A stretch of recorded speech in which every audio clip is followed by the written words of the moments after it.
Ďakujeme, že nás sledujete. Ak nechcete, aby vám unikli ďalšie nové videá, kliknite na odber. Všetky naše videá, rozdelené po ročníkoch a predmetoch, nájdete v tejto prehľadnej, pravidelne aktualizovanej tabuľke. Link nájdete v popise videa a na facebookovej stránke Chebik. Celé video bez reklám a so zhrnutím nájdeš na Hero Hero, link nájdeš v popise. Dokáže pavúk straviť potravu bez toho, aby ju prehltol? A prečo musí rak počas života vyzliecť kabát? Dnes sa pozrieme na článkonožce, konkrétne na pavúka a raka. Ich telo aj končatiny sú zložené z článkov, preto ich nazývame článkonožce.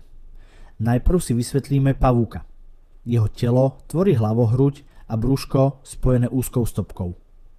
Na hlavohrudi má 8 očí, klepietka, hmatadlá a 4 páry končatín.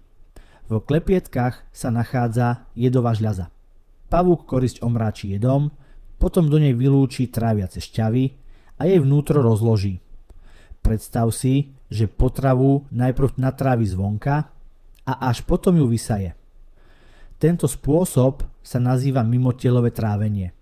Tráviaca rúra začína ústnym otvorom, následne sa potrava spracúva v čreve a končí sa análnym otvorom. Pavúk dýcha vzduch pomocou plúcnych vakov a kyslík po tele rozvádza otvorená obehová sústava s rúrkovitým srdcom. Má oddelené pohlavie a z vajíčok sa liahnú malé pavúky, podobné dospelým, ide teda o priamy vývin. Nervová sústava pavúkov je rebríčková. Teraz sa pozrime na raka. Jeho telo chráni pevný pancier, ktorý tvorí vonkajšiu kostru. Keďže pancier nerastie spolu s telom, rak ho musí počas rastu zvliekať. Zapamätaj si, že pancier obsahuje chytín a uhličitan vápenatý.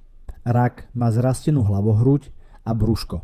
Na hlavohrudi má oči na stopkách, 2 páry tykadiel a prvý pár končatín premenený na klepetá, ktoré slúžia na lov aj obranu.